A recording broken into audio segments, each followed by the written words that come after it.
management. In that case, it was 10%, and now it is almost 3% due to COVID-19. We have also seen an increase in inequality.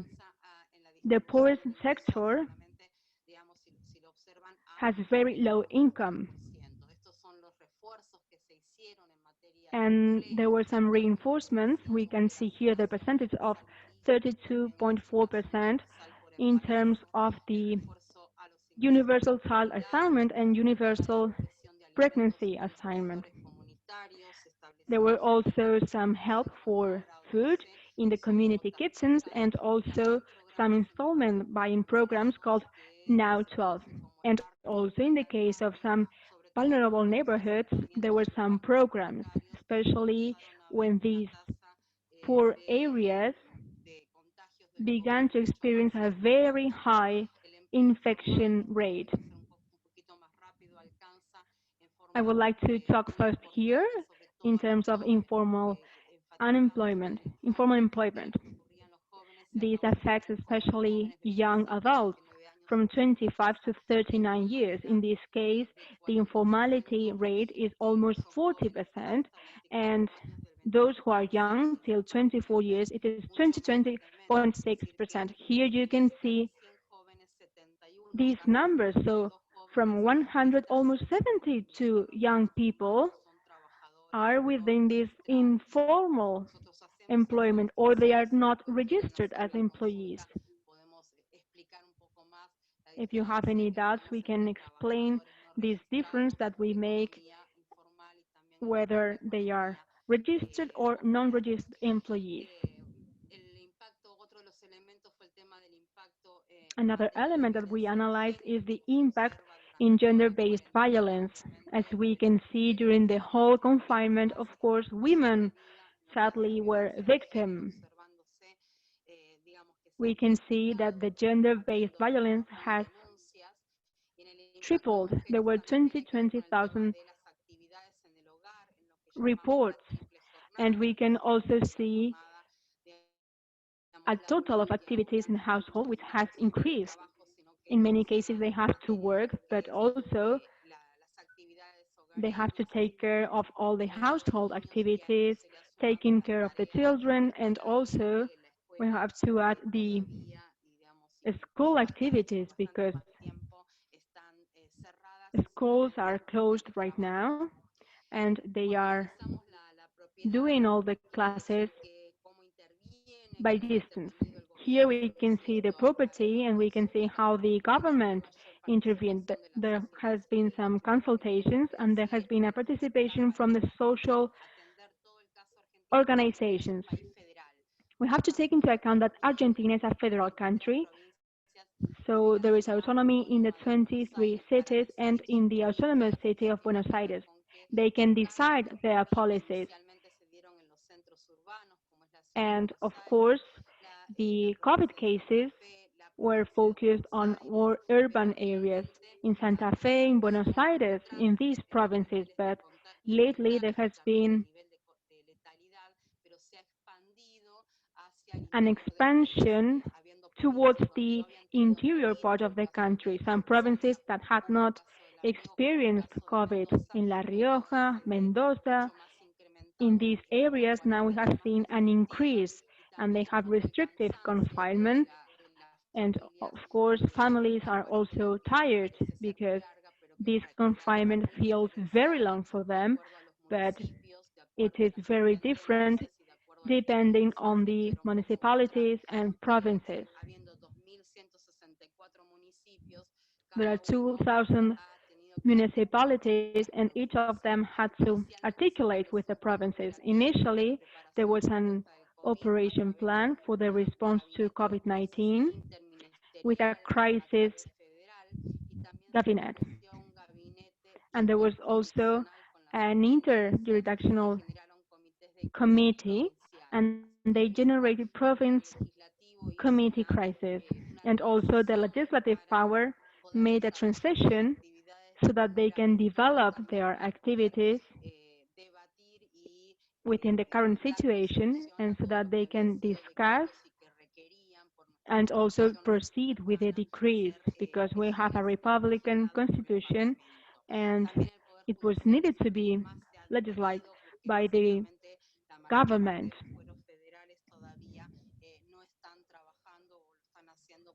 Many of the federal forums are doing their work by distance. We have to take into account also the participation of civil society organizations, which has to do with our work, with effective development and how the society participates. There were some crisis committees and there have been some joint work with the trade unions, with community organizations, with political organizations, with churches or other movements, and also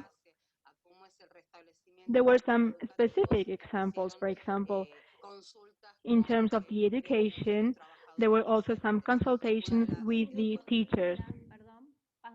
You have 3 minutes left, Marita.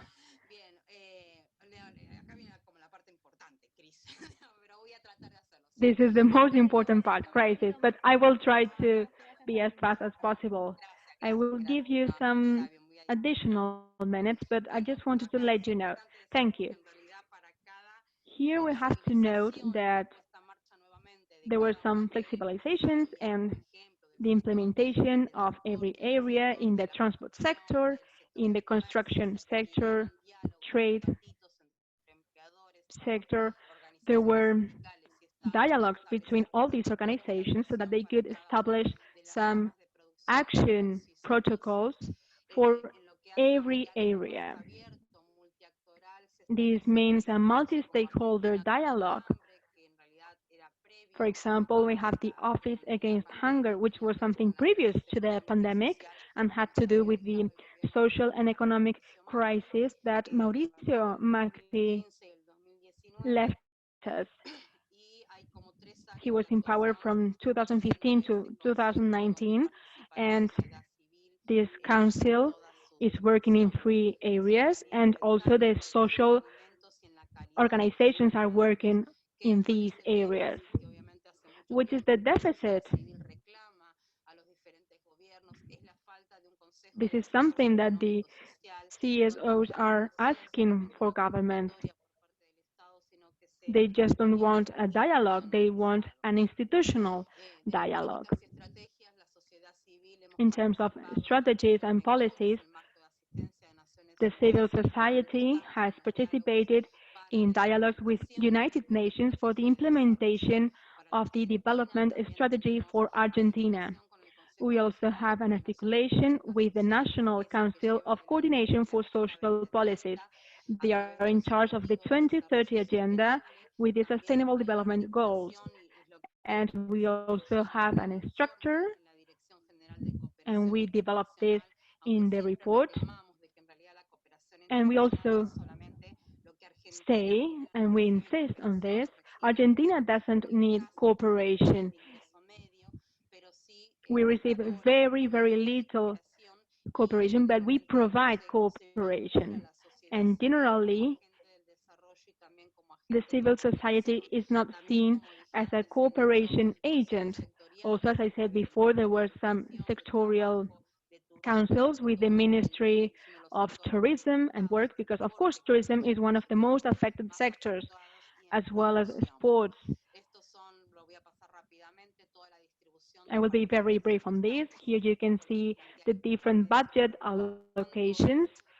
We talked about this in the report, which is equivalent in terms of pesos or dollars.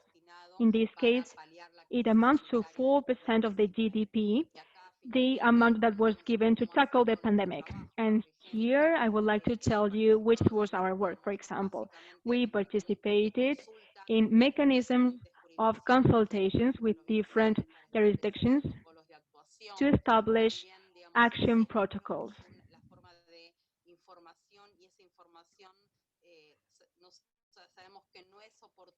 We also know that the information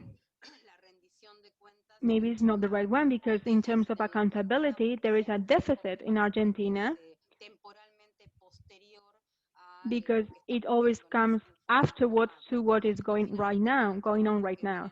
And finally, all the work carried out by the actors involved. We have to highlight the holistic approach with trade unions and social organizations, and they are developing a process to create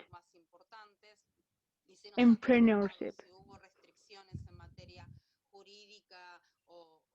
They were also consulted whether there were some restrictions, and it was proven that effectively there are not on regulatory issues, but in the provinces and the federations, we have seen some violence levels in protests, and especially in the young sector.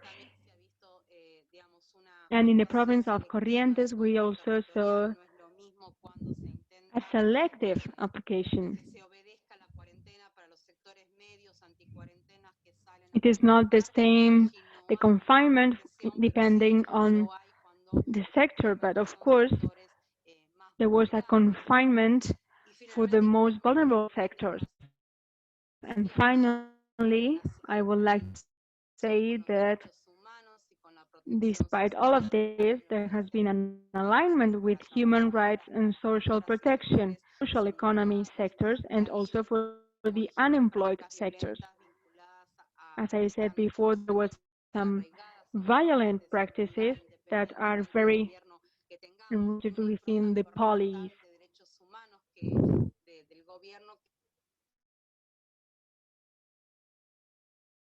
The right-wing talk that we have seen in Latin America and also in Europe that they are trying to impose in Argentina. Here we can see some examples that we saw. I was telling you about the holistic program. It's composed of 4,000 neighborhoods with trade unions, with social organizations of popular economy. They have been distributing food with Caritas, with other faith-based organizations, with rural trade unions, which have made a monitoring of child labor to prevent it. Also, faith-based organizations, they have made a work in Lamba, which is the metropolitan region of Buenos Aires and its province in Rosario, Santa Fe. Some NGO organizations like Ethic and Quilmes or Quilas, providing assistance to the elderly or to migrants. And all these organizations are affiliated to Pampa. So this is our way, this is our contact through the Pampa 2030 program. And I am sorry if I talked too much. And thank you so much for giving us the opportunity to share. Muchas gracias, Marita. La verdad que es un trabajo sumamente profundo, muy interesante y les convoco a todas y todos que lo puedan leer para así ampliar la información que corriendo Marita compartió en este momento. So you can have more information. Thank you very much to everyone. Now it's Laura's turn from Cerra Pasos. She comes from Mexico. And in this case, she will share the report on Central America and Mexico. In this work, some members from Nicaragua participated from Honduras, Salvador, Mexico to establish this report. Thank you very much, Laura. You have now the word. Can we have the PowerPoint in view? Hello? I'm on it. Wait a sec, please. I was having a glass of water. I was speaking very fast, you know. Think that interpreter did a big job. I think she suffered a lot and she will do now. So I'm the director of the CSO of Pueblo in Mexico. Mexico, and I'm part of the focal group of the CPDE for Central America and Mexico, CAMEX. So, first of all, I want to say that this report, for this report, we wanted to include 5 countries that are in this region, in the CPDE, that, as I said, would be Nicaragua, Honduras, Salvador, Guatemala, and Mexico. So there is a lot of information. We have a document of 120 pages, and here we have a summary of 3 pages each that was very hard to do. So before I present this summary, I want to say that we followed an approach based on the guide that was um, given to us by the CPDE. So we decided we wanted to shorten this guide and we wanted to select some points to cover. So we had 3 virtual meetings to reach a consensus. And then we had the official, also we included the official research and documentation from different CSOs. So we have a very large document. We wanted it to cover all points that were suggested to us. And in this PowerPoint, I will be very fast and I won't read all the information, but just to give you an idea of the extension. So Pueblo was an organization who, and also we had the participation of Georgina Muñoz for Nicaragua, Donaldo Zúñiga and José Ramón for Honduras, Quintanilla for Salvador, for Guatemala, Henry, Alejandro, Norma, Samuel, and José Luis, for Mexico, Laura Becerra and Eugenia Mata, and in the design we had the work of Nancy Edit. Next slide.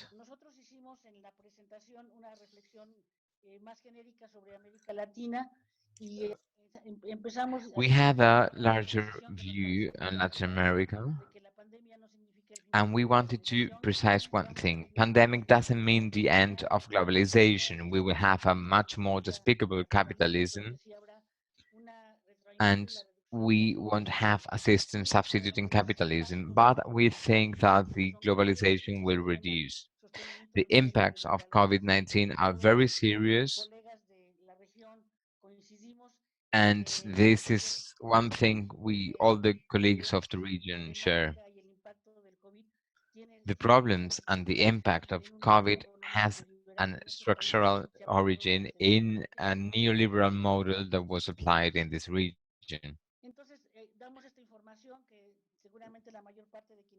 So we give this information that I think many of us know. There were some forecasts made by CEPAL for Latin America about this recession. It would be 5.3% of GDP, the worst rate since 1930. And in Central America, economy will be reduced in 2.3%. The unemployment rate will increase by 11 million, over 11 million. So the total rate would be 11%, almost 40 million people unemployed. Now poverty rate will increase. We see here that in the forecast of CEPAL. Generally, in Latin America, poverty rate could reach 7.1% of increase. That would be in almost 96 million people in extreme poverty in Latin America. So the case studies for the region assess the measures applied by the government. we wanted to make a summary of the most important impacts of COVID-19. We wanted to assess and identify the measures adopted by governments and to review the role and input of civil society and other stakeholders not belonging to the government in these 5 countries. Let's speak about Nicaragua now.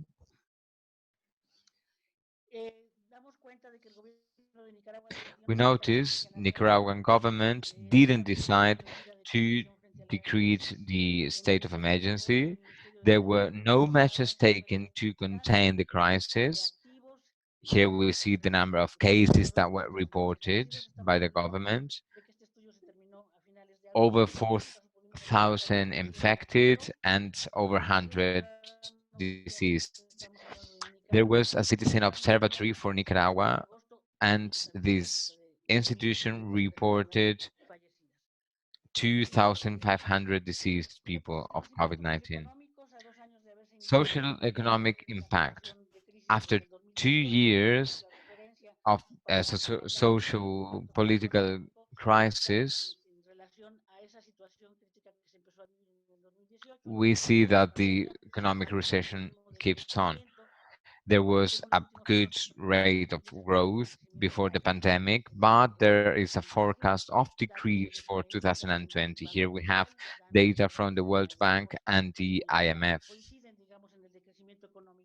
and both agree on a decrease for the economic growth. Nicaragua, or the government of this country, established a commission on the 9th of February. The head of ministry wanted to adopt some kind of preventive measures. The government decided to put forward a community health program to contain the pandemic. Next slide. There is a paradox because government didn't want to close schools and university, promoted mass events. So the government took measures that promoted infections. And on the economic level, there was no additional budget allocation and no economic measures adopted that would have made the situation better. Inclusive associations. In Nicaragua, there are two expressions of the civil society, and I think that applies to most countries of this region, CAMEX. There is one expression working directly with the government, which can be consulted and is more alike to the party in government, and there is another society which is more critical to the measures taken by the government in the context of the democratic freedoms and human rights, and they are not consulted by the government, although they have very important actions to assist the population. Human rights. We see that in all countries there is constant violation of human rights to a larger or lesser extent. It's very impressive, the violation of human rights here, and it got worse due to the pandemic. Están pidiendo, por favor, desde la traducción, si puedes hablar un poquito más lento. Claro, pero no voy a poder cubrir a los 5 países. Voy a pedir saltarme una. Sí, Cristina. I can skip one of the countries because I won't have time to speak about all of them. Because I can read the whole text on the slide. So, CSO, they realize there is a violation of human rights, so there is not a favorable context for these kinds of organizations.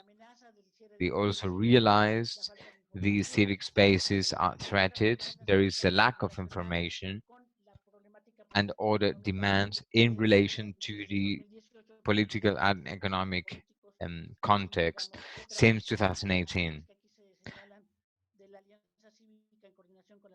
And other actions coming from the Civic Alliance in coordination with the private company and other media. Entonces, en cuanto a las buenas prácticas, Good se señala en practices. Nicaragua que la cooperación internacional y la In recomendación no Nicaragua, existen there is no entre las agencias del relation gobierno, between the Organization of International Cooperation. para la pandemia The directamente international al help gobierno comes directly y to the ahí es donde se government. da cuenta de And que in the study, we de realize esta that manera there are some internacionales que han international institutions hecho aportes, digamos, para atender la that pandemia y ponemos este ejemplo de gave Nicaragua, money to contain the pandemic, like the European Unidas Union. y el FMI no We highlight necesariamente that ayudan a the Nicaragua IMF con and the intervenciones World de Bank cooperación won't internacional allocate budgets visibles, for ¿no? Nicaragua or resources.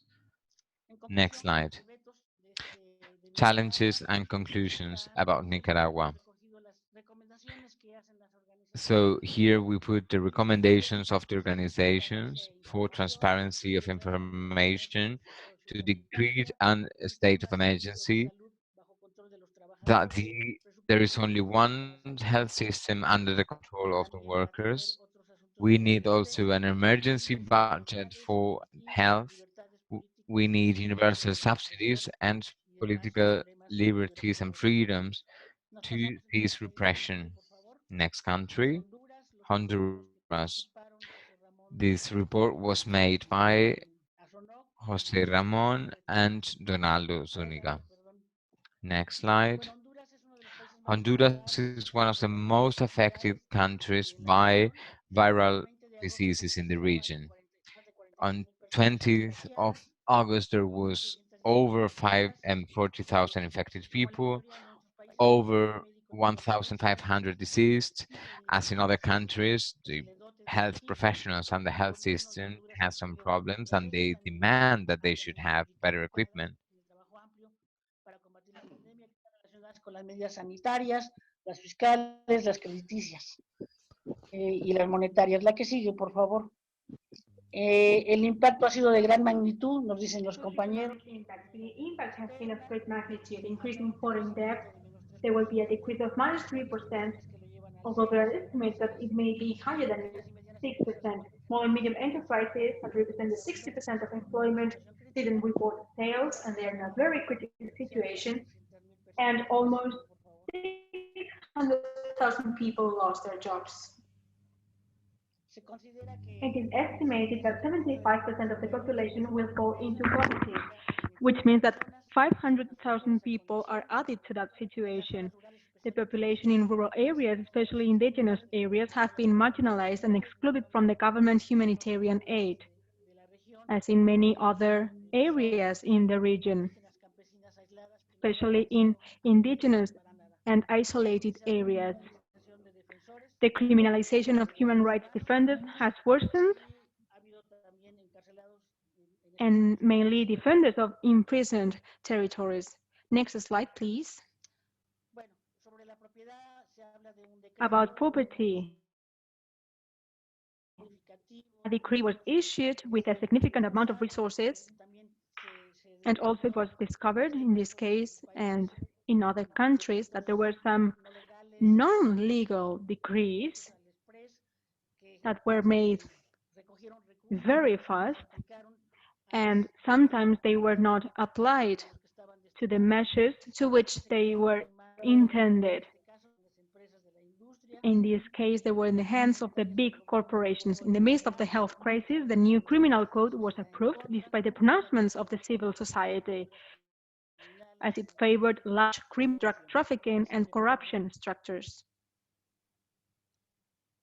El gobierno impulsó medidas The government promoted diversas measures que están such as relacionadas con temas fiscales, con reducción de tasas extension fiscales, for tax de apoyo a las declaration and pequeñas payment y medianas empresas. and support for Sin embargo, SMEs. queridos compañeros, la mayor And parte de estas however, medidas y de ayuda most of the measures tienen un enfoque and government clientelar, aid has a proselitista, client and elite que se focus. da de manera selectiva, sobre todo de cara They a are given in a very obtener selective beneficios de way, lograr especially due to the primary place next year. The social movement in Honduras is fractured. There are community organizations, however, working to defend food systems, family agriculture, and agroecology. They have promoted spaces for reflection and debate, and also have carried out many activities. Our colleagues say that they have not stopped fighting against extractive activities in the territories, as well as for the protection of the diversity. In terms of human rights, women are the most impacted. They have to face a precarious situation. Rates of family and domestic violence have increased. Productive and reproductive work has increased as well. The modality of following the studies through virtual platforms has caused many children to drop out due to lack of resources because parents are not able to give them that opportunity. They don't have the resources. Laura, you have 3 minutes left. Well, I have to talk about 3 countries yet, so please give me more time because this is 5 countries. I will not go, but I would like to talk about the introduction of each one. These are the practices for the civil society organizations. Next slide. Some conclusions. Well, we have poverty, the risks if they take to the streets. Next slide, please. And some of the challenges are all these proposals made by our colleagues from different organizations related to the topics about investment, governance, and reactivation of the economy. In the case of El Salvador, Rubén Quintanilla from Molex, he is a member of the CPDE. In El Salvador, the situation is very serious. The government took previous measures to avoid the spread of the virus. However, the impact is enormous. Here we have a date has a number 27,000 positive cases, placing it above Guatemala and Costa Rica.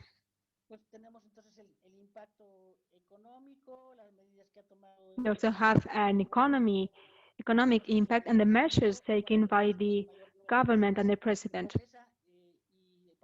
There will be more people in poverty situation, particularly for women who are the most impacted, and they are the most vulnerable as well. There is a confrontation between sectors and powers in El Salvador.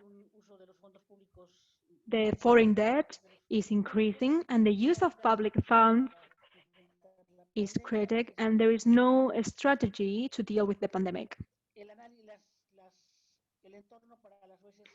The environment for SSOs has been entirely adverse.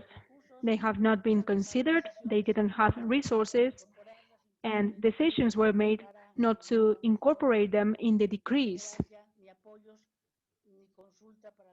so that they wouldn't have support or resources. So they are in a very adverse situation.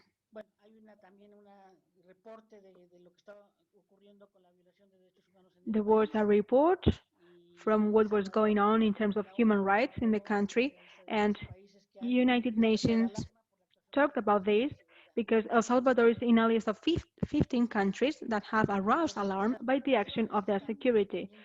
Some of the conclusions are, well, some demands of what is going on with the country. There is disinformation, violation, and constitutional decrees, etc. In the case of Guatemala, we had our colleagues from CONCEPOC and the organization of Henry, whose pronunciation is really complicated for me, Tzuk Kim-pop movement, the one that I am referring to. The government of Guatemala implemented different measures Here you can see the numbers. In the case of COVID-19 cases, 57,000 were the cases, of which 9,000 are active and 2,000 deceased. But there are some doubts about the veracity of the data because there were some deficiencies for the counting. Guatemala, after Haiti, is the second country with less health coverage in terms of education. Only 17% of homes have access to the use of electronic media, and there is an extreme poverty that will hit 3.5 million Guatemalans. Here you can see the measures taken by the government. There are some programs implemented or announced by the government, and however, there is also unemployment, hospital saturation, and these programs were not able to reach 60% of the population, not even 60%.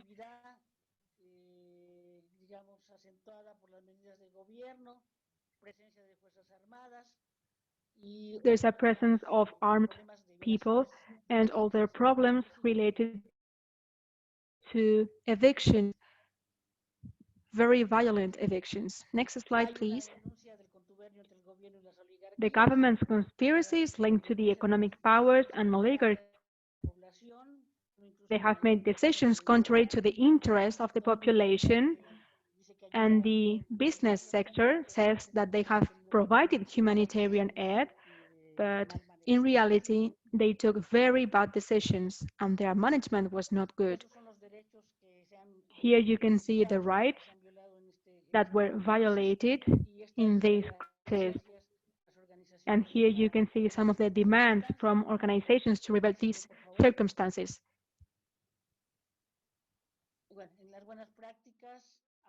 In terms of good, the TCOs have taken care and invested time to take care of the population, and the most affected ones by the pandemic played an important role in different actions for the community.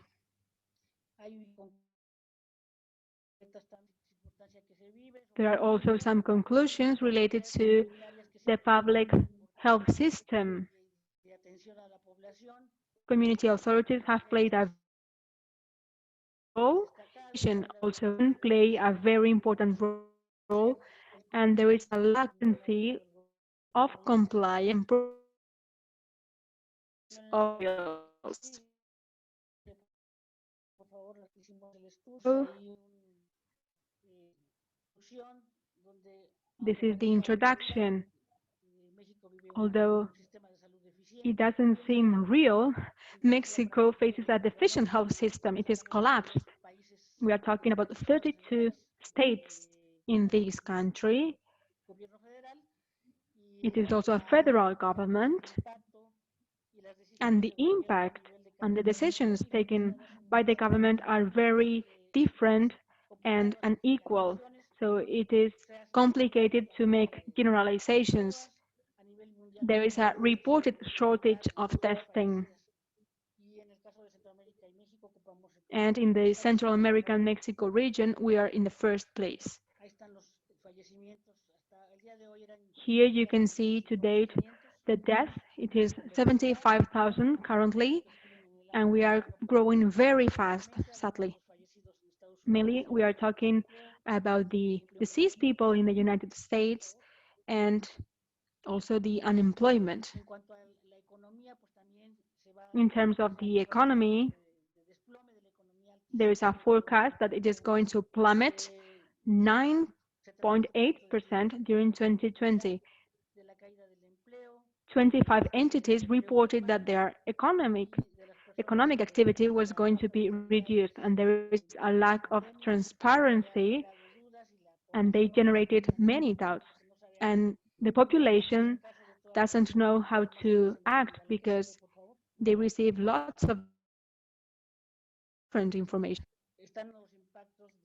Here you can see the impact of people that fall into poverty, as well as family violence. and there will be a big recession as well.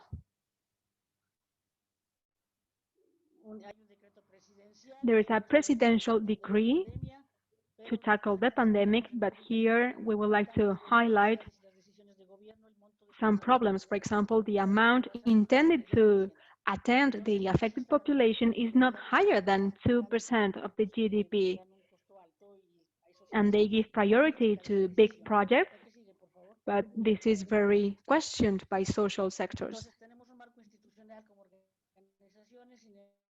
We have a legal institutional framework with CCOs, and with this new government, we don't have a favorable situation because we are not taking into account in the decisions taken by the government.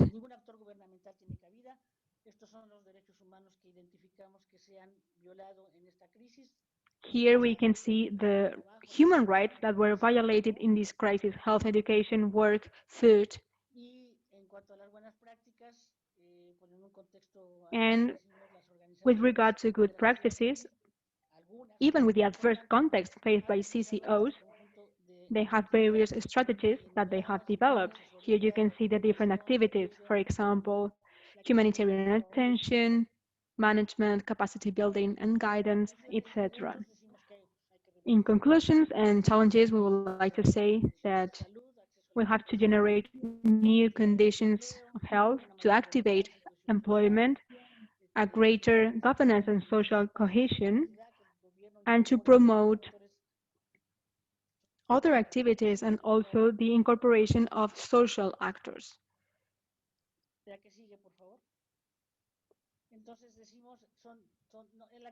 The other slide, please, the previous one. Thank you.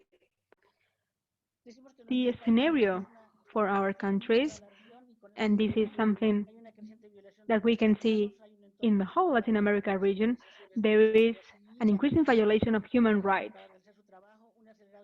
Also, an accelerated increase of people in poverty, a great contraction of the economy, deep public debt of most countries, loss of formal jobs, disinformation, corruption and impunity, cancellation of strategies to comply with Agenda 2030, corruption and impunity, as I was saying, and the scarce and outdated information on international cooperation. Next slide, please. And well, we will continue to question the neoliberal system. We have to think of this scenario, and we will have to make a critical analysis of the international cooperation, which today responds to the neoliberal approach with a humanist vision, but far from contributing to the modification of the causes that are structural. And also we have to rethink our work as a social movement because of our priorities and the new normality in the face of the COVID-19 crisis. Thank you very much. Thank you, Laura. And I am very sorry that we had to shorten your information, but we are all sure that we will have the time to read the document. The presentation of Marita.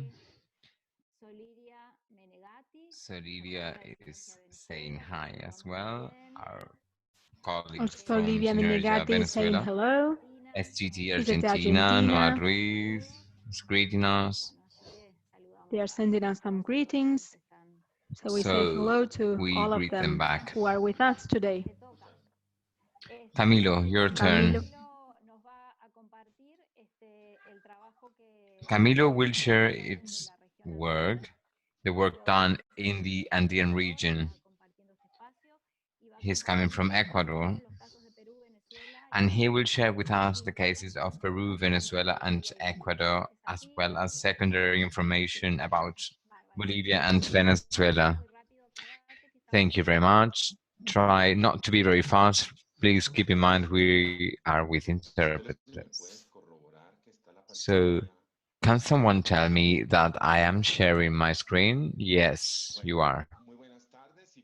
So, good evening, everyone. And thank you very much to the colleagues that had the talk before me and all the members that are listening to us through Zoom and other platforms. As they said before, we will present an analysis of the Andean subregion. In this report, we had the participation of three organizations: the Observatorio de Cooperación in Ecuador, a research center for social development, ANC, from Peru, Imawama, who did the job of contacting the different organizations, and Synergia, the CSO Alliance of Venezuela.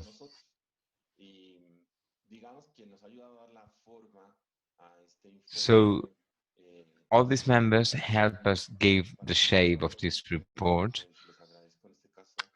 So I have to say thank you very much to them.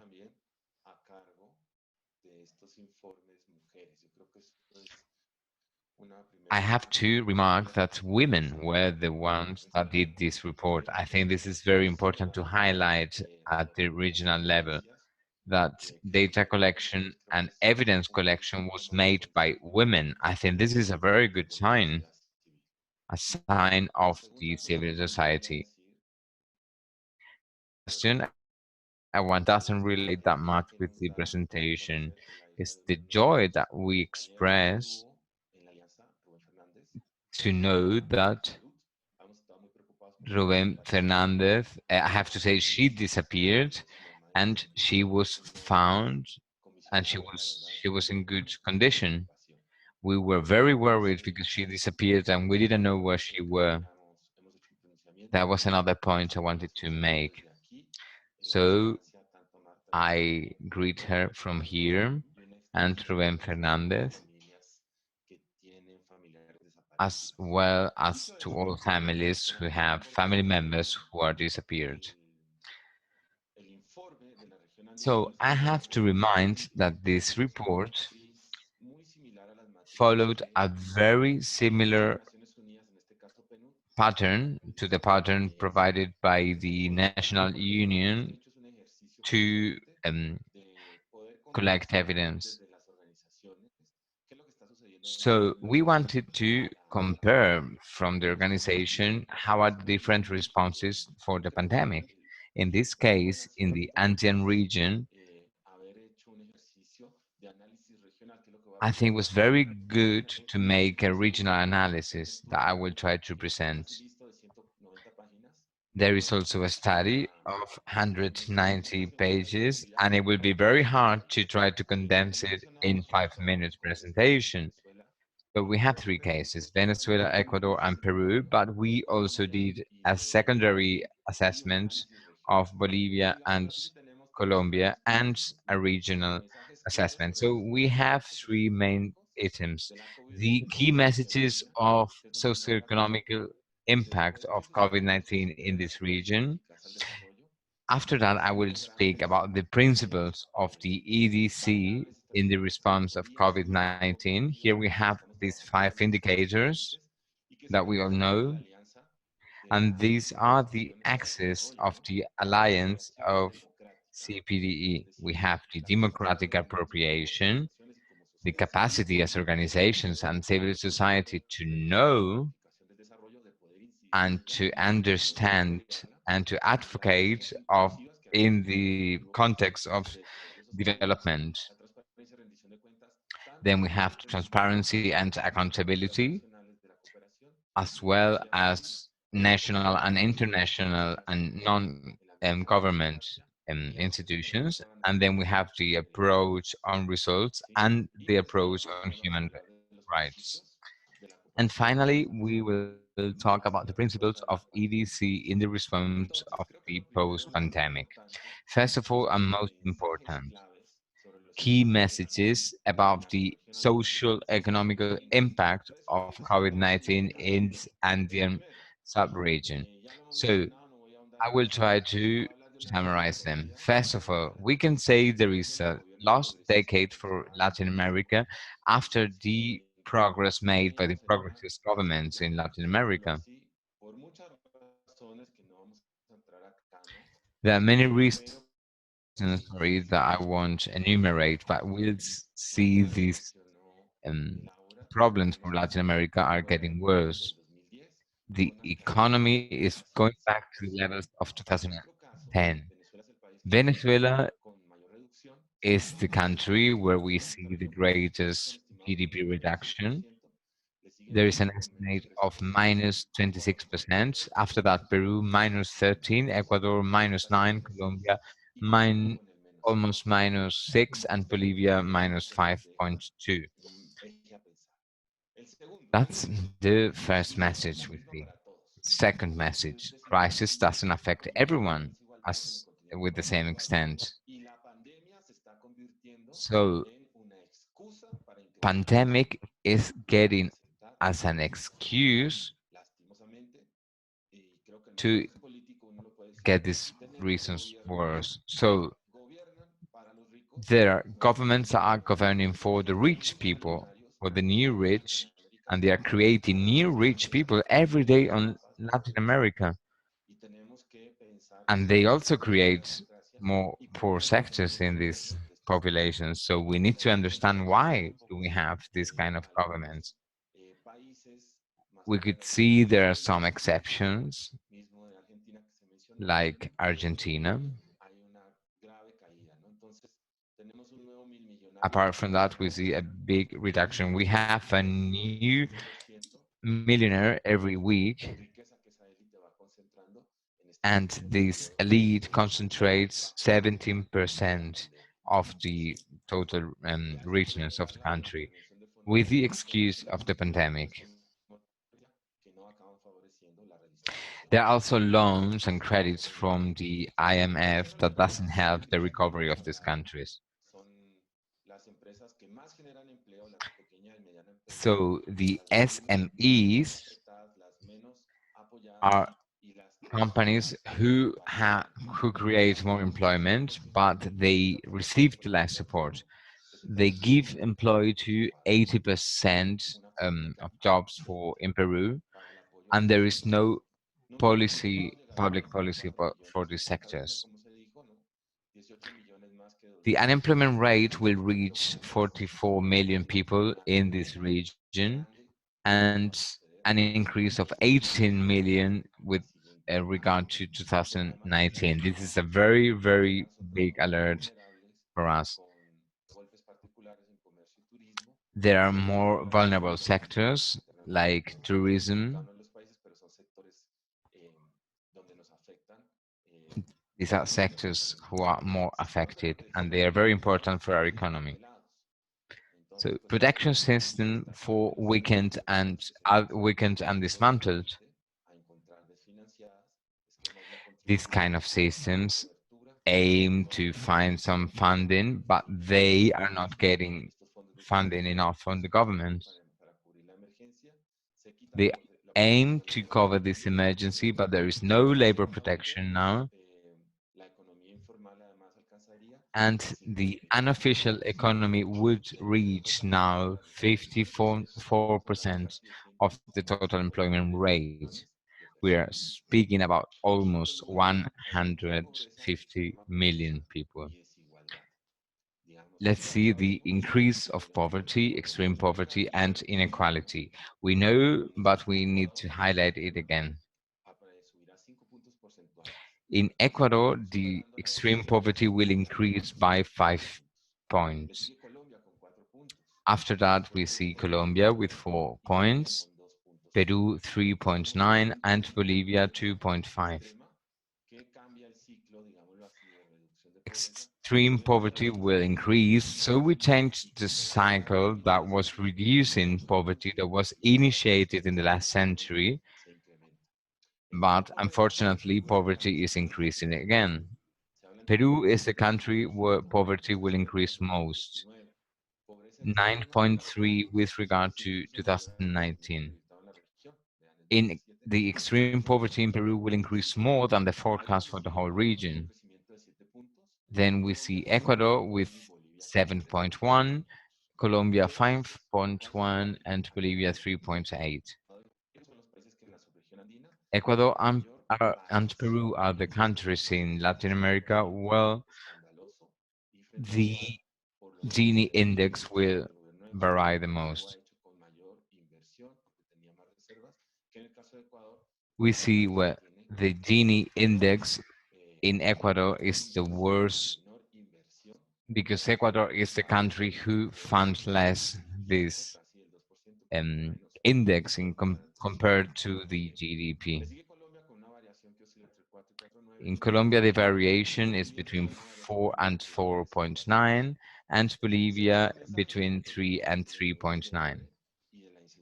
Impairment of hunger and food insecurity. We will have an increase between 11.7 to 16 million people who will suffer hunger. We need public policies that assist these people with incentives and other bonds. This will increase more in the migrant population. 7 point would be the disproportionate impact of the pandemic on women. It's very important here to speak about unemployment. Unemployment will increase 2.5 more in women than men. There are 10 million workers working at home, but mostly are women in the region. Greater chance to be a family worker who doesn't receive any salary, and the big participation of women in the health sector. The educational bridge in between rich and poor people. I think this is similar to other countries that we saw already. There are problems with food, with education, there are vulnerable sectors like the rural sector. There is inequality in access to digital media. The lack of social approach for the mm, internet companies. There is no mass free plan for accessing educational platforms in these regions. So we need to make a call to the private sector and its social responsibility because they are not integrating the vulnerable majorities in this region, and the government and the lack of advocacy and alliances to supply this access for the media platforms. There is a lack of access of programs through classical platforms like television. This boom of new technologies shows once again the digital breach that was already there. Impact of migrant population. There are two big populations. We see the displaced people from Venezuela, who is almost 1.6 million, and the migrant population in Colombia. What is happening with Colombian refugees and migrants from Venezuela? 1.6 million of Venezuelan migrants. There is bigger data about it. It's been terrible with borders. Nowadays, borders are getting very harsh and are very difficult for migrants population. They have no access and they end up with crime bands and human trafficking. This is a very complex issue. In Colombia, 40% of the population is affected, and 40% of population in Colombia could be unemployed, so this will have an impact on the migrant population as well. And the money that migrants send home would be reduced as well. External indebtedness. COVID-19 was a big excuse. We will see that later if I have time. I think I have 3 minutes left. I hope we can discuss this topic later about indebtment. It's important to highlight that most countries have new debts and they have a limited tax system. There is no increase of taxes that would be a good chance to make a balance between the tax resources.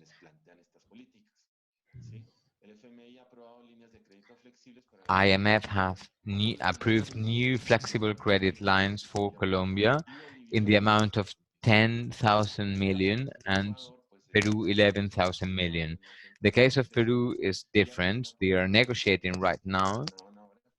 And as they said before, Argentina has the Guinness record of credits with IMF in all history. $50,000 million. Which problems could this have for COVID-19? As they say, we will increase precarity because they want saving measures, they want austerity, and under the excuse of labor competitivity.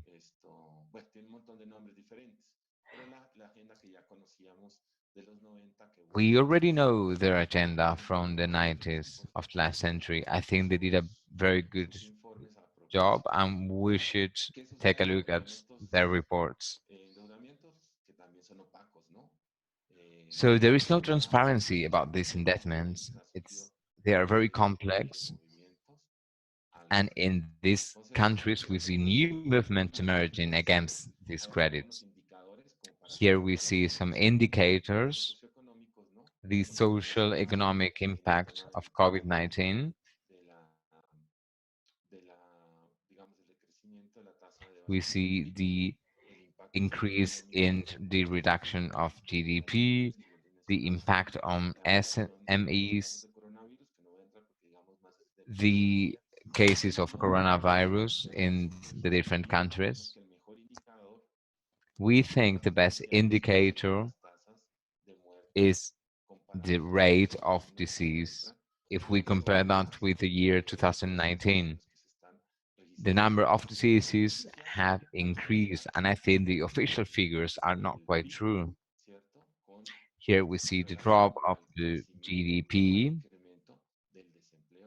with regard and compared with the increase of unemployment. Middle class is also in decline. 8 out of 10 people will have income under the poverty line. Also, social insecurity, the increase of extreme poverty, inequality in Ecuador and Peru, food insecurity. Here we see the cases for the different countries. The impact on women. Here we see Colombia would be the worst case, 4.8. If we compare that with the other countries, then Ecuador, Bolivia, and Venezuela would be the next ones.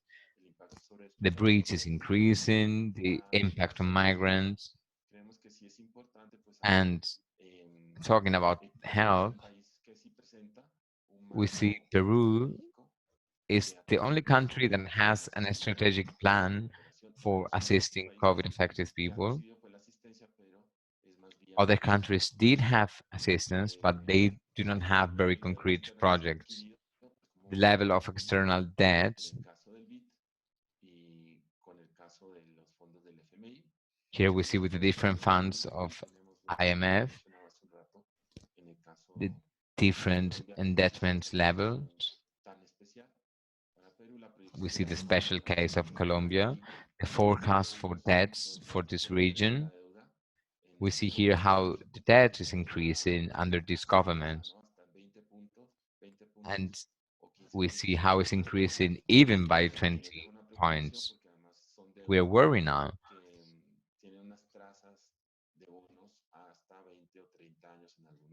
These debts have maturity dates of even 20, 30 years.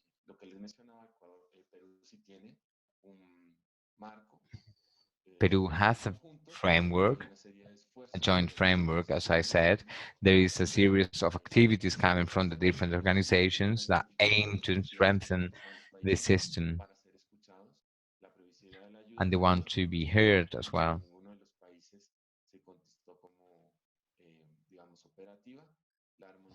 It didn't function in other countries. There is a harmonization, as I said, in multilateral approaches to canalize the different aid. There are specific dialogues with the government as well. Inclusive alliances. There hasn't been a dialogue here. We highlight that in the case of Peru and Ecuador, I'm finishing now. We see there is a priority for industry chambers and philanthropy sectors and to the bank sectors. They have some benefits to get the aid, and they also have some tax benefits, and they to get the attention from the government. So we need to be involved in the public dialogues with the government, because there is a lack of social movements in these spaces, transparency and accountability. There are many difficulties. We don't see review mechanisms that are consolidated in this regard. This is worse now because the state of emergency was decreed, so monitoring is harder now. Approach on results. We see that for Peru, but not for Ecuador and Venezuela. And strategies for COVID. It's hard to access database and human rights. There were many expressions in the civil society and many concerns about the totalitarianism that could emerge out of these emergency states. There is a military control in some cases of daily life. So I think I'm over now and we could discuss it further later. I just want to remind you that we, the organizations, are active and we want to publish a joint text. These are some findings and we can discuss it later. Thank you very much.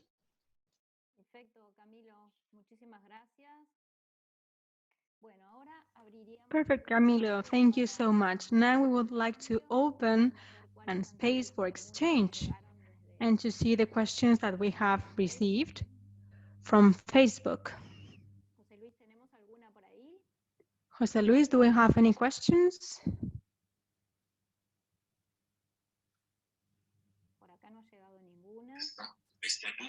Here we didn't get any.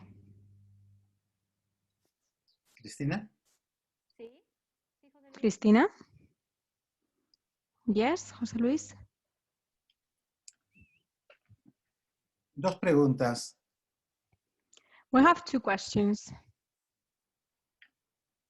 ¿Es común el impacto que It se is tiene common en términos the de impact decisiones y de políticas in terms of gubernamentales decisions and en government relación al COVID decisions y and los policies recursos de related to cooperación COVID-19 internacional?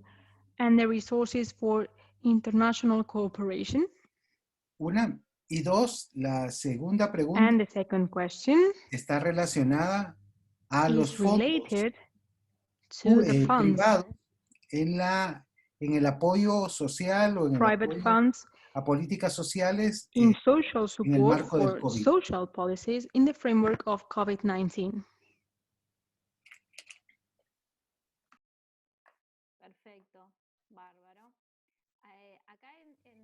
Okay, very well. Here in Zoom, is there any question for the speakers? We could add those questions to the previous ones, and otherwise we will give 5 minutes to each of the speakers. Well, in case there are no questions or consultations, then we will take these two questions from Facebook. And as I was saying, each speaker will have 5 minutes so that you are able to answer, or maybe something that you wanted to say and didn't have the time before. So now it is your moment.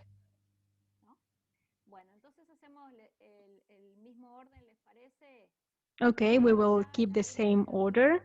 Marita, Laura, and Camilo.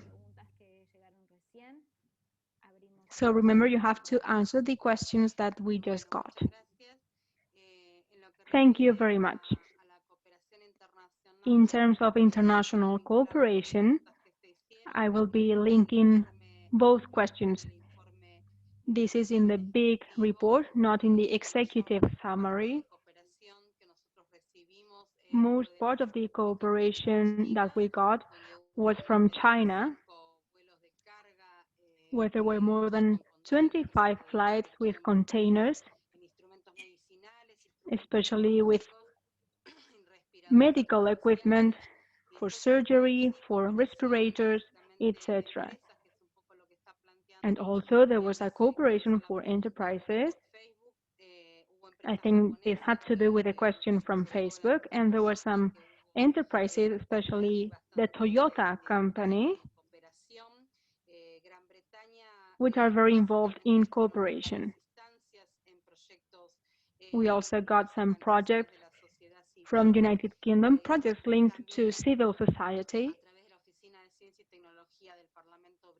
from the Science and Technology Office, from the British Parliamentary.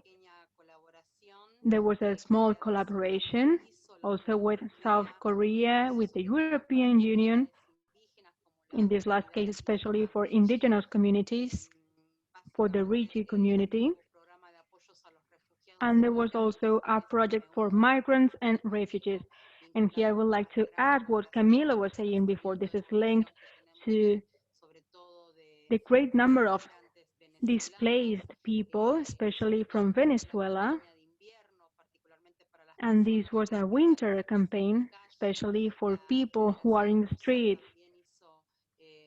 The Russian Federation also established some cooperation, especially in terms of technology and research.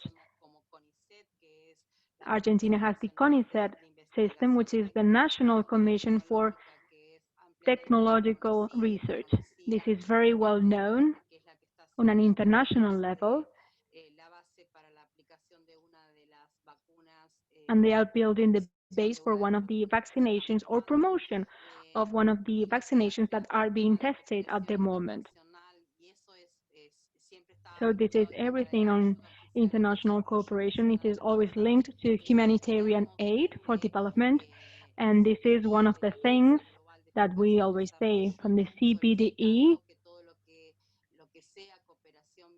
We always ask that every cooperation linked to COVID-19 is not applied to the allocations for the official development cooperation, because the private sector is always worried about the transparency and accountability. But in this case, we also urge the state, in particular, to be transparent when they share the information on cooperation, because we need a database that is public, with veracity, so that they can inform about the cooperation that we are getting, because otherwise this cooperation is not taken into account, and it doesn't appear in the report on the right time. So this is very important to take into account. Thank you very much, Marita. Laura?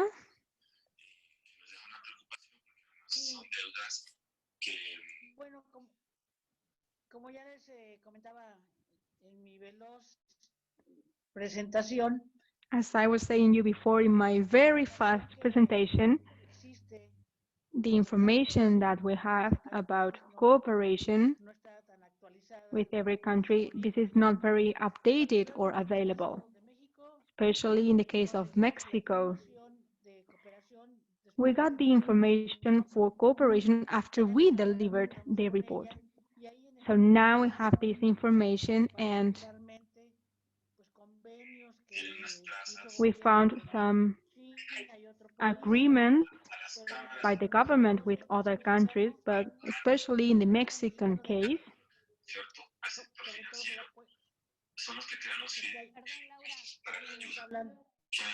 José Luis, excuse me, Laura, abierto el micrófono. ¿Me lo podés cerrar? Porque could you please, ahí va, gracias. Jose Luis, close the microphone because otherwise we are hearing some background noise. Laura, back to you. Yes, I was saying that for the case of Mexico, se da más información respecto a procesos de more information is given about cooperation processes, and especially what they call Mesoamerica. So there is information on that. They reacted to the crisis in the pandemic, and this is a program that the Mexican government has carried out since last year to support 3 countries from Central America, Nicaragua, Honduras, and Guatemala. So in the case of the rest of the countries, the colleagues that participated in the report said that the cooperation that arrives is linked to governments. Maybe Georgina would like to add something else in the case of Nicaragua, but in the case of El Salvador and Nicaragua, the cooperation is mainly focused on official aid from the government, and there is no involvement of civil organizations in the development of these processes and projects to tackle the pandemic. So in this case, the private sector, in the case of Mexico, as far as we know, the Mexican Office for International Cooperation, we are talking about private aid that was intended also for other countries and not specifically for projects linked to the population in Mexico. So there are not specific projects. So as I was saying, there's a lack of transparency and information in development cooperation. We had a webinar prior to this report, and as I was saying in the general conclusions, we still have to review the international cooperation. It is a kind of aid humanitarian cooperation, but under a neoliberal approach, which doesn't necessarily mean sustainable development cooperation. It has to do with assistance aid. So as CCO organizations, we have to review and to send a cooperation that has another reach and which is not under the neoliberal framework, but within the development cooperation. And I think that here we have a lot to say as CCOs. We want to have our own agents so that they implement these projects and not involving the society and in some cases the government. That's all from my side. Thank you. Gracias, Laura. Camilo. Thank you very much, Laura. Camilo. Hola, gracias, Cristina. Estaba mirando porque hay Thank you, bastante Cristina. de la parte de cooperación dentro del informe, pero pues creo There que was a hay lot of algunas information cuestiones about claves. cooperation in the report, but I would say there are some key elements. Que la cooperación pues tiene este We have to carácter remember that cooperation has a political side of things. It is not a genuine cooperation, and in our region there is a fight la agencia de cooperación between, let's say, the Chinese estadounidense.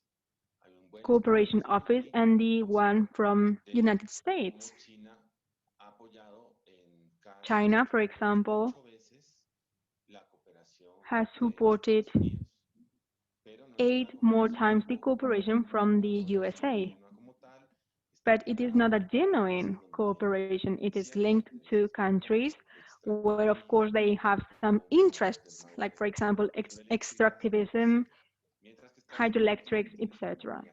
And, of course, USA has also its own agenda.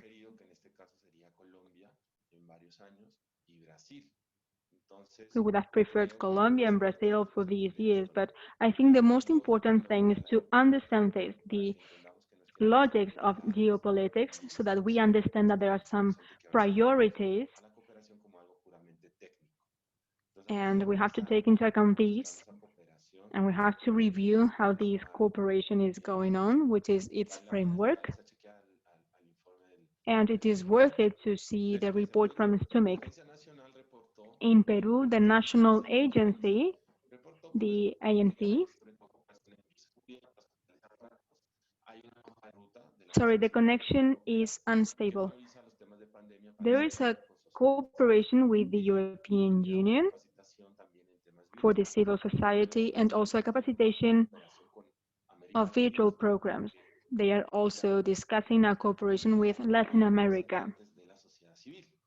And here we cannot find representatives from the civil society.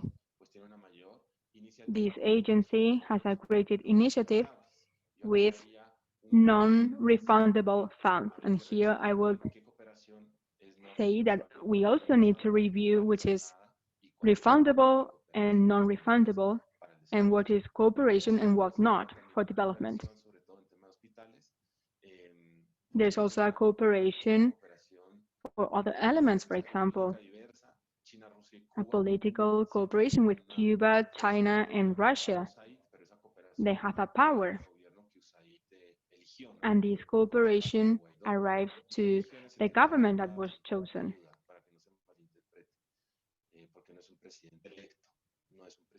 But in this case, we're not talking about a chosen president, but it is the one who is getting these funds. Also, it is mentioned the case of the Federation of the Red Cross with humanitarian aid. They also have a report on cooperation, especially in the alliance of migrants, and how they are reaching the goal of 2,000 million of euros. But they are not going to reach the 40% of what they should be collecting. There is a multilateral cooperation to tackle the coronavirus, despite the difficulties shown for statistics. In Ecuador, although it is not that easy to have an access to a database, there is a database that is crossed with the Ministry of Health.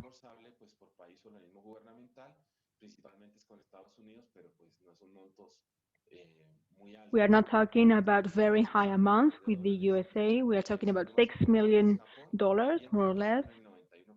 And also with Japan, they cover 91% of non-refundable aid, and the 9 other percent is with South Korea, with United Nations, Colombia, and Qatar. And mainly 44% is intended for the health sector and other sectors as well. And family protection is only 0.71% and productivity 0.19% per country or government organization. For the case of NGOs, it is invested, and the most interesting thing is that the USA has 46%, and we also have the cooperation from Spain and Canada. I won't go further into detail, but I wanted to talk about the main elements. I would like to say that the cooperation that we are asking for, I think we have surpassed many agreement cooperations, but we have a very fragmented cooperation, emergent and not strategic. Although this may sound a bit strong, we have to think of which kind of cooperation we want. For example, cooperation to cover this enormous debt that the government are using to indebt the countries and the next generations and with a lack of transparency. So if they are going to get into debt and if they are going to create this debt with the developed countries, the least that we can ask is the transparency. This is key. The access to markets has been closed with the excuse that our products would take the coronavirus. And we are not getting the traditional markets where we were selling before. This is a problem for the food chain because before we had some access to income. Also, support for states to consolidate the pension systems. There is a worrying concern about the use of these funds and the use of pension systems. Universal systems like the universal income. There are some developed countries where these could be implemented, and this would help very much if this was implemented in our countries to help in this context. It is very crucial to think of cooperation in these countries because we are talking about basic income, which would be a relief for this population and especially for the most vulnerable population. To collect funds, in this case, we also want a greater support for cooperation so that the government systems are more solid. We have been asking for this for many years, but this is not in the interest of the so-said donors. This doesn't look as one of the goals for development cooperation, but this is very necessary. Also, the fight against tax paradise.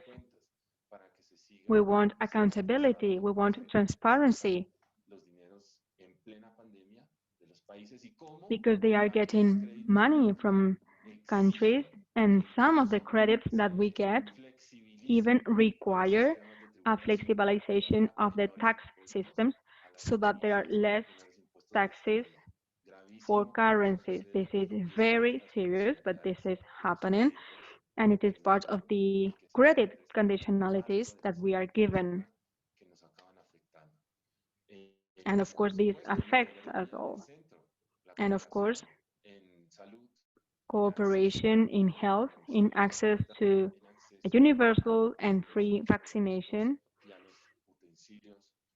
and access to the medical equipment that we hope won't be an excuse to generate a death market and a tragedy, but to promote a health cooperation. And finally, I would like to take this opportunity to say that we don't have to use this pandemic for the big enterprises.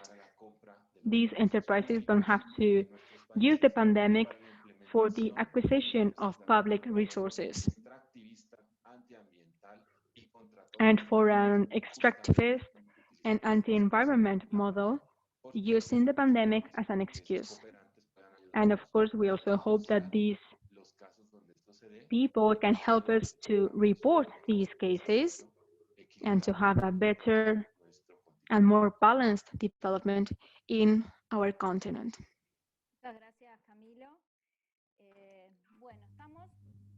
Thank you, Camilo. So we are half an hour later, but I would thank you all because they were very interesting, very clear presentations with loads of information. So congratulations to every one of you that are fighting and that help prepare this presentation. I just want to take 2 minutes to share two general ideas and then I will give the floor to Georgina to close this meeting. So thank you everyone who is listening to us via Facebook. We hope that we have a further feedback about these exchanges and we have a deeper analysis of the situation.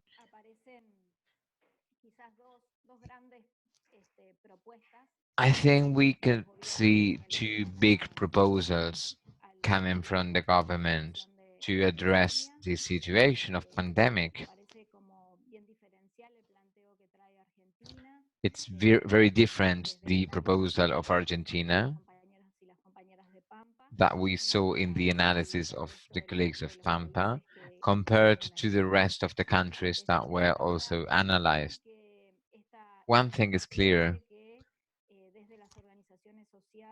this situation leads that from the civil movements of the society and social movements, we need to rethink which kind of cooperation we want. Like Camilo said in the end, and as we saw in all the presentations, do we want one type of cooperation that promotes this model of development that we are suffering, or do we want a different one, an alternative mode, more oriented to the development of people, the advocacy of human rights, and the elimination of inequality?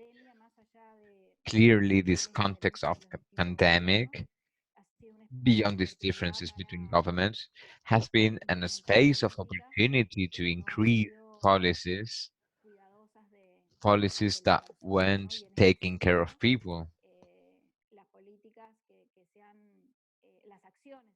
In this sense, the actions taken by the states to mitigate the effects of coronavirus, they weren't, as you said, homogeneous between countries and they weren't appropriate, increasing unemployment, in poverty, increasing debts in almost every country were the elements that you brought up in your analysis.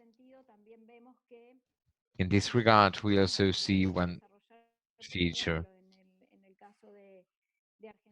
Some actions taken in Argentina, like the money transfers, the emergency tax, the freezing of credits to individual workers, to freelancers, food cards, insurances. We can't see that these actions were taken in other countries. I think this is a very important aspect to take into consideration. And we could also see this difference when we do the follow-up of the consequences in these countries.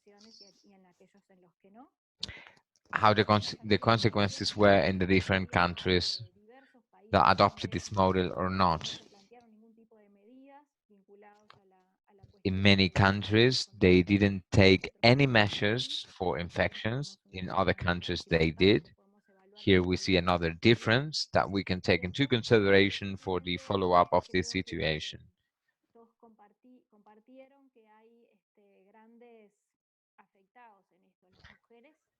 There are more vulnerable sectors by this, women, for sure. The impact of lockdown, the impact of the reduction of employment. These are effects that we see in every country that could lead to a big reduction in some progress that were made in gender and sex policies.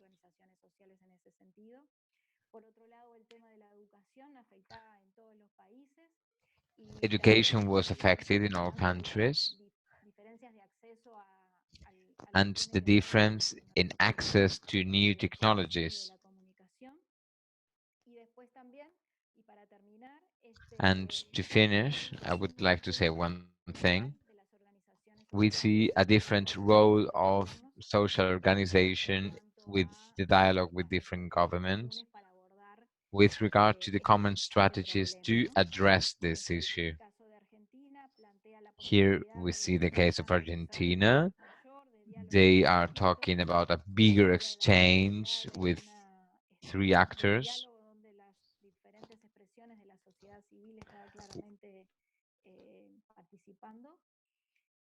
where we see that civil society is participating, but in other countries they had more difficulties.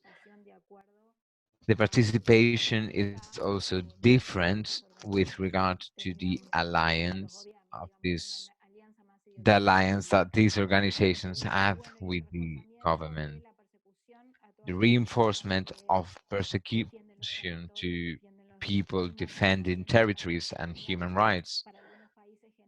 And it was a chance for some countries to have more restrictive laws and measures. So I think I would finish now and I would give the floor to Georgina so that she can close this event. Thank you very much, Christina, and thank you to every one of you who are here. It's been a session during 1 hour and 50 minutes. We saw with clear evidence which project we need to follow to stop the pandemic and how the EDC also acted here. We saw how different approaches were taken by the different governments. What can we do now? So we, as part of the CPDE, we need to provide all this information collected to the different organizations at regional and national level. We also need to share this at the global scene. This is a space that we have, the different organizations. We will be present in November, and it will be the last meeting of all the advocacy we made in this month. And we need to promote and advance in the social dialogue. We need to participate in different platforms as movements. We may not be in the decision making processes, but we are building spaces, and we see there are civic spaces right now towards NGOs and social networks that want a change. So we invite the governments, we ask them to open the spaces and to think in public policies to transform these processes. We should move on and we should seek resources because these resources cannot come only from the core aid for development, but we also need funds from our own countries. So I think the remarks of Laura, Camilo, Cristina were very, very good.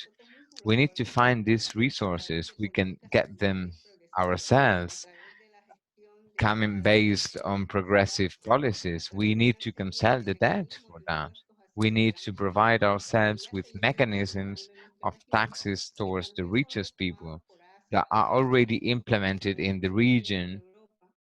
And we also see them in Africa, Europe, and Latin America. We need to implement them here to finish the inequality we see in our region. So congratulations to all the panelists. Thank you very much as well, the Global Secretariat of the CPDE that was translating this event into English. And we will also thank the other regions and Latin America. Thank you very much. Hasta pronto. Muchas gracias. Thank you very much.